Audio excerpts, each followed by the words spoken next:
Good evening. We bring you the latest in the world of sports. I'm Paulo Del Rosario. And we give you the conversations you want to hear from your favorite icons and athletes. I'm Vinny Capistrano. In tonight's Game Plan. Happening now, Game 2 of the PBA Philippine Cup Finals between the TNT Tropang Giga and the Magnolia Hotshots. We'll get the latest from inside the bubble and Aaron Black's hottest takes about the series. We'll also talk to Eastern Perlas spikers Mitch Morente and Jules Samonte following their first win in day 1 of the Beach Volleyball Republic. And we'll catch up with the overall winners of the biggest e-racing event of the year, the 2021 Toyota Gazoo Racing GT Cup National Finals. Buckle up, sports fans. Let's get in the game.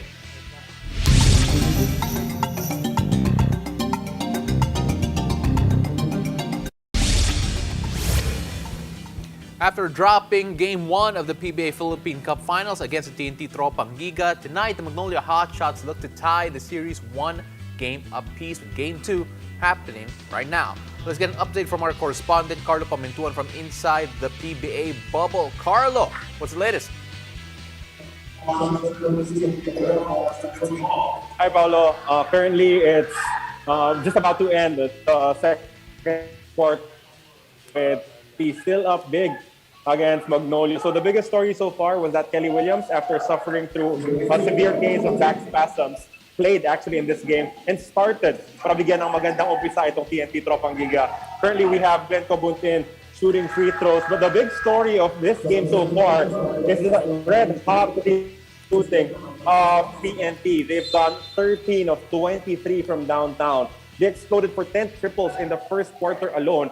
Itong Magnolia not doing too bad. On the other side, they're 5 of 12 from the three-point range. They've actually matched their entire output from threes in their first 2 games contra sa TNT, both in the elimination round and in Game 1 of the finals. But what we can see is TNT still knowing where the deficiencies are. In terms of the defense of Magnolia, they're finding the right spots. They're getting easy shots from the outside.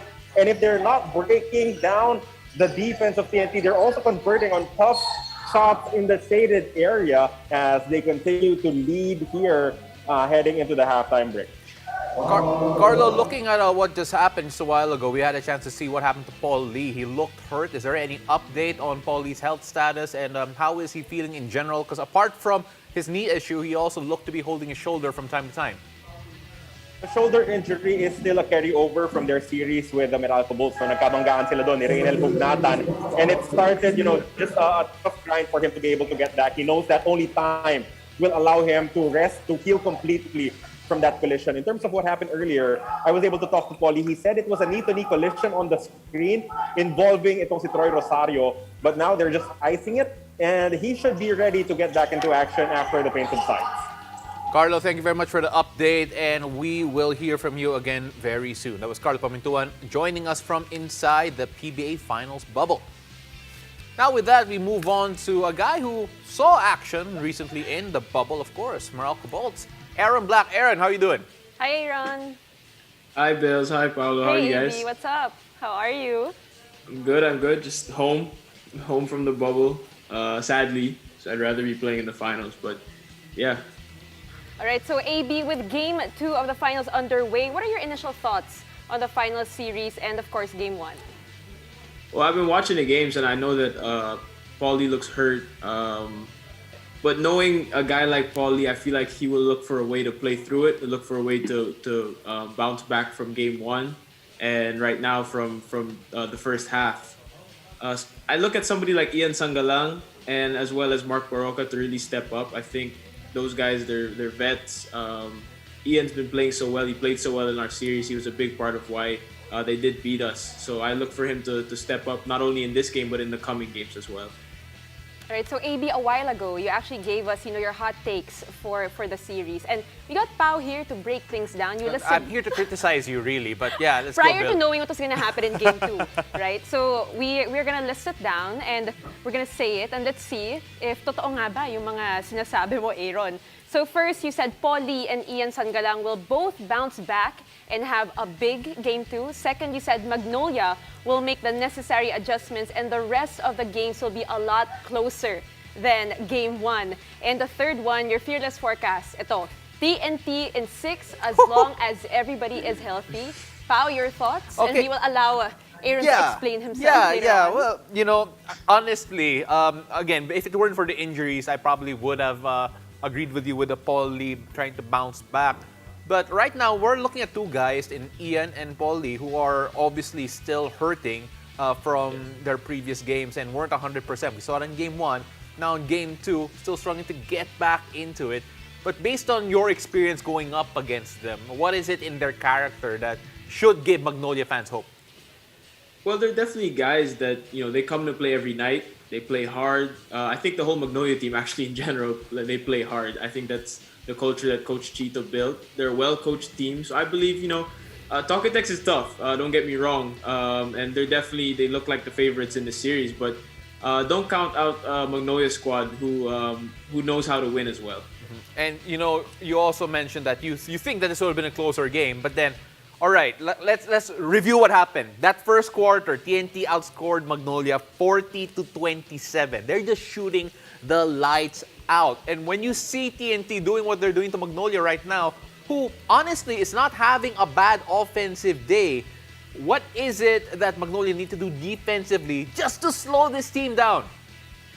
I think for me, continue to put more pressure on somebody like Mikey Williams. He really killed him in the first half.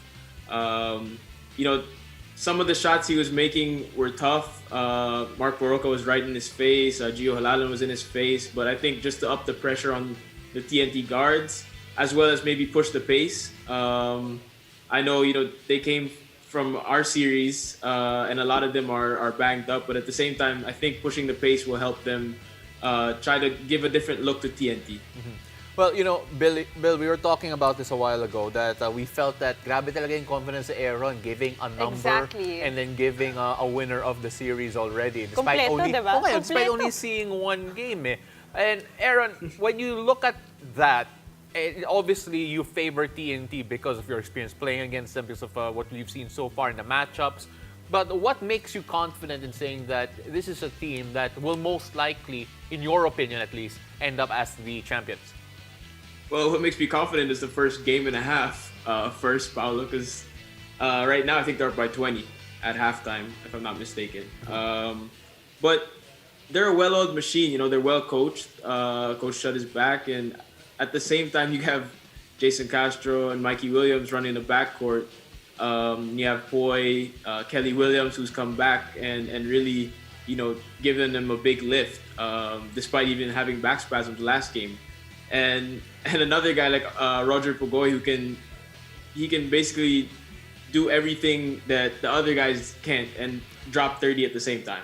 So for me, they're a well-oiled machine. They're a team that can play both ends, and at the same time, they're very unselfish with the ball. If you watch the first half today, Jason, Mikey, all these guys, they got a lot of open shots off of drives into kick out. So yeah, they're tough on both ends, and I feel like this will definitely be a tough series. Well, you know what, Aaron, good news. Medyo tama naman yung prediction mo. It's 16 points at the half, if I'm not Close. mistaken. Very, very close. Now, with the score, what does Magnolia have to do to be, bounce back in this game? Especially considering the health issues that they are still Right. going through. Well, they might have to get the other guys going. Mark Baroka, Gio Halalon, even a guy like Jarek Kahamisi, who I think made 2 threes in the first half. If he can make a couple more, it might open up some things for somebody like Gio to penetrate the lane and kick out, as well as Calvin. Calvin will be the biggest factor here. If he can dominate both ends like he usually does and give them a lift in the second half, try to get a run in, then that would be big for them to at least make a game of it. Well, right now, looking at the lineup that Magnolia have and how they ended with Paul Lee possibly missing time, you're going to have to look at Misi and maybe Aris Jonicio to pick up the slack scoring-wise. Aaron, we love the fact that you were so bold in your predictions And confident. and so confident. Let's see if you're wrong or not. If you're wrong, you have to come back on the show more often. If you're right, just maybe once a week. We're good with that. Sounds good. Sounds good to me. Thanks for joining us, AB. Have a good night. All right. Thanks, guys. Thanks for having me. Take care. After the break. Eastern Perlas spikers Mitch Morente and Jules Samonte join us live to share their first win experience at day 1 of Beach Volleyball Republic. Stay tuned, you're watching The Game.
Welcome back to The Game.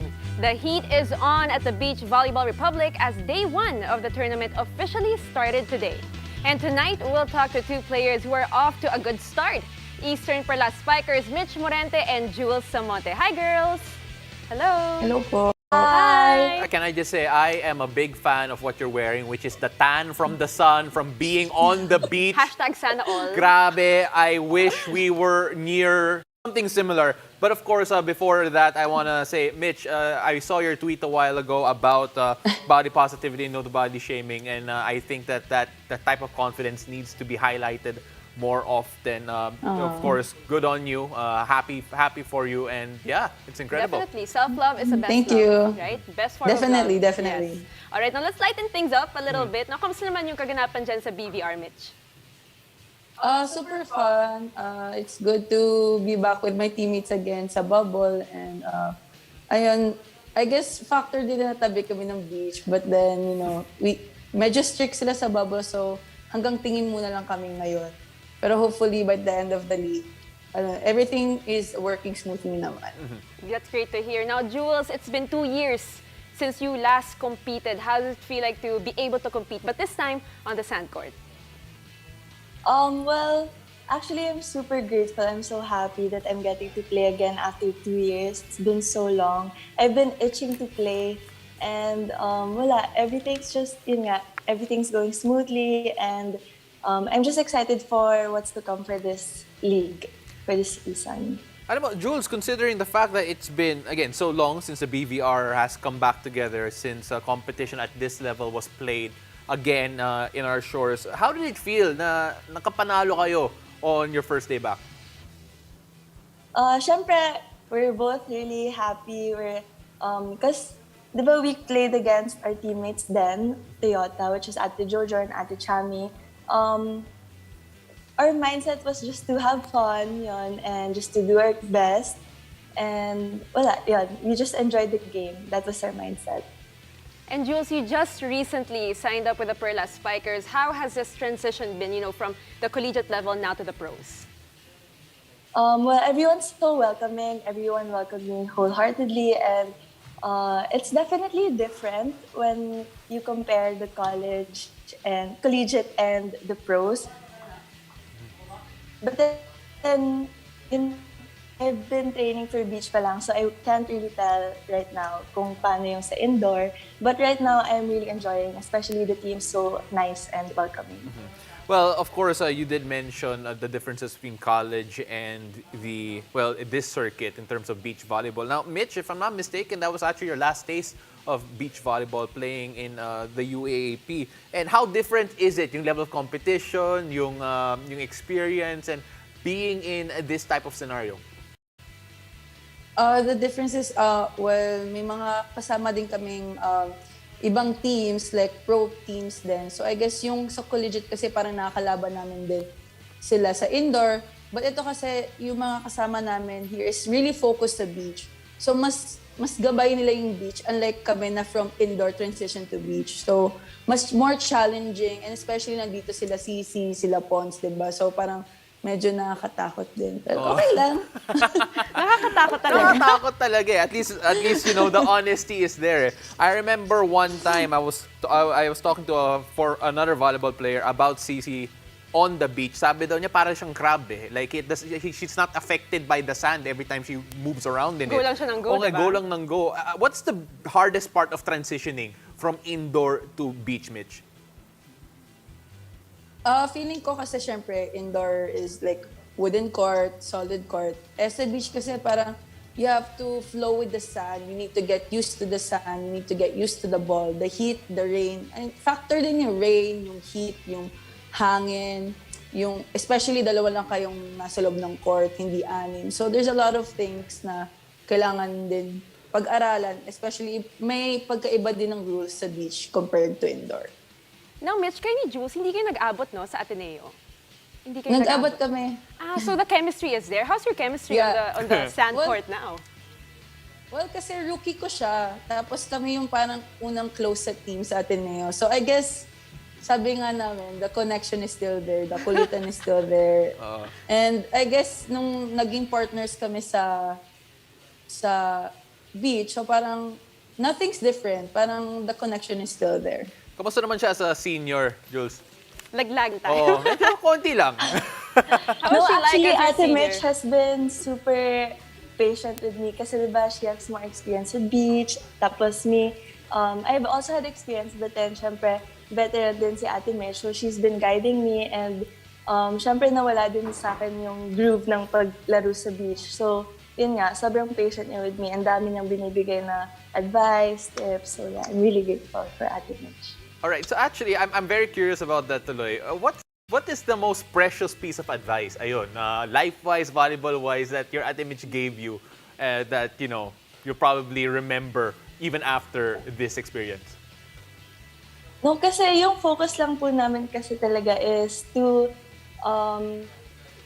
improve like 1% every day, every training, every game. So, I think yun po yung goal, ay yun yung advice na nag-stick with me, is to just do your best and have fun. Yun po talaga yung parang motive na parang binibigay ni Ate Mitch sa akin. Grabe naman, Mitch, what a role Very model. inspirational, Mitch. Wow!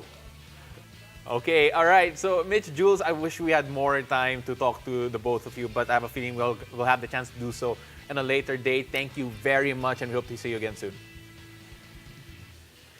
Thank you for having Thank you. us. Thank you so much. All right, when we return, we'll chat with the overall winners of the 2021 Toyota Gazoo Racing GT Cup National Finals. Stay tuned. You're watching the game.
Welcome back to the game. When it comes to e-motorsports in the country, Toyota Motor Philippines remains at the forefront with the biggest competition in the country, the 2021 Toyota Gazoo Racing GT Cup. Our very own Paolo De Rosario sat down with two of the overall winners from the national competition, Luis Moreno and Jether Miole, to talk about their winning experience.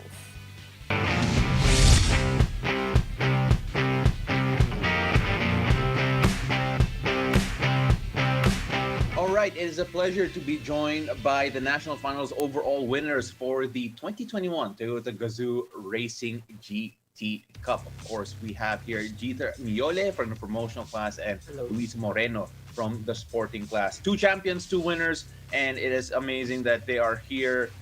And we're celebrating motorsports here in the country. And Jether, we were talking right before we went on air that it feels like this is historic. Of course, coming up on top of the promotional class, what did that mean to you? Alam ko naman that you've competed before in certain tournaments. Pero Jether, looking at this one in particular, tell us a bit about yung journey mo dito and the competition that you faced. I just drove and then not worry about that much kasi yun yung mali ko nung last year's Super Cup. Kinakabahan ako palagi before the event.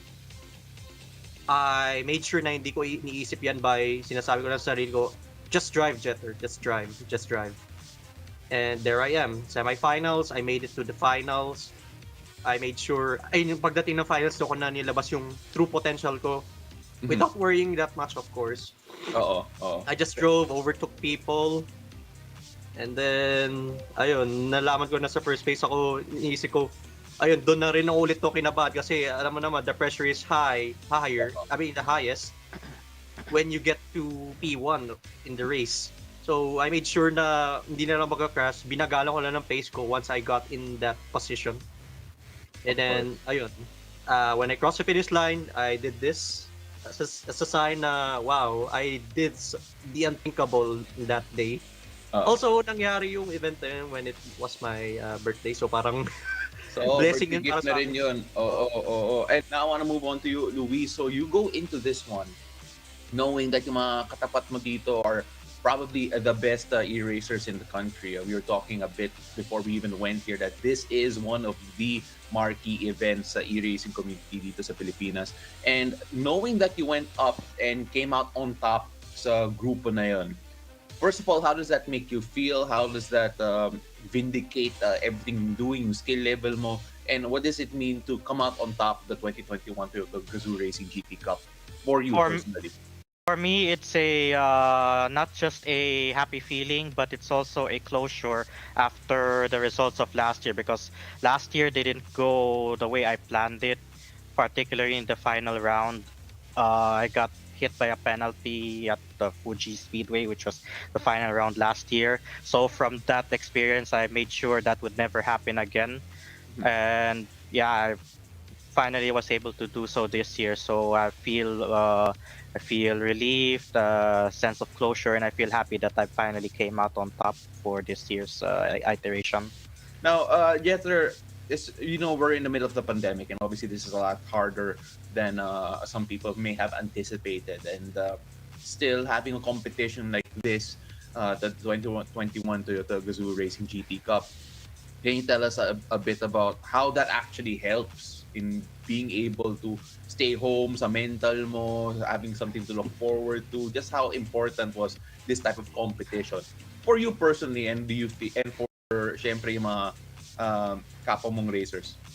Okay, sim racing opens the opportunity for us who can't really afford to get into motorsports, because motorsports itself, it's expensive. The tires are expensive, the maintenance of the car is expensive. Para mag-register ka sa race, expensive rin yun. And also track days pa lang for just one session, expensive rin yun.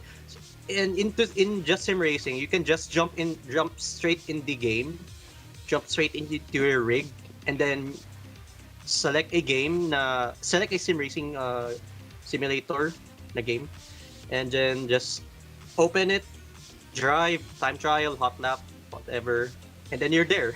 Ang dali. And it's free. Siguro babayaran mo naman doon is yung kung nasa PlayStation ka, yung PS Plus, kung mag-multiplayer ka.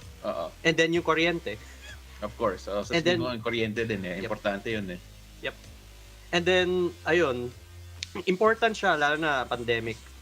Kasi, ayun nga, may events, di rin namin i-expect na magkakaroon na ng boom ng sim racing dito this year than last year. And then I just keep on joining. We just keep on joining. Just a bit of I guess, words to those who are curious about actually getting into e-racing, who want to compete at the level that you do? Any words of advice, any words of encouragement for them para siguro next year, the next iteration of this competition, baka dumami pa yung mga mag-participate? Yes, my advice to those who are looking into e-racing is to just give it a try, because I myself started without any racing background. I actually just stumbled on sim racing through a mall event, and I was coming from a gaming background. I was more of a third-person shooter type of guy. But then when I got to try this mini sim racing booth, I just gave it my best, and then by surprise, I was able to achieve something from it. But from there, when you discover your potential, when you realize that, oh, this is sort of a cool thing to do, you get to enjoy it, and while you enjoy it, you get to learn things in the process, because everyone has to start somewhere. Even ako, when I first tried the sim racing rig, semp lang ako, pero I just kept on trying, enjoying it, and because it's sim racing, it's virtual, it's free, you don't have to worry about crashing a car, just have to play around, and at the same time just do your best, and everything will come together as you play more, as you drive more. It's all about the seat time, but most importantly, it's all about the passion. It's all about enjoying the sport.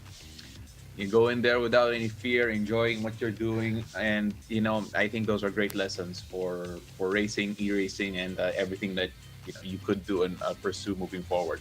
Ladies and gentlemen, the national finals overall winners for the Toyota Gazoo Racing GT Cup 2021. Luis, Jether, thank you very much for joining us, and we hope to see you on the track again soon.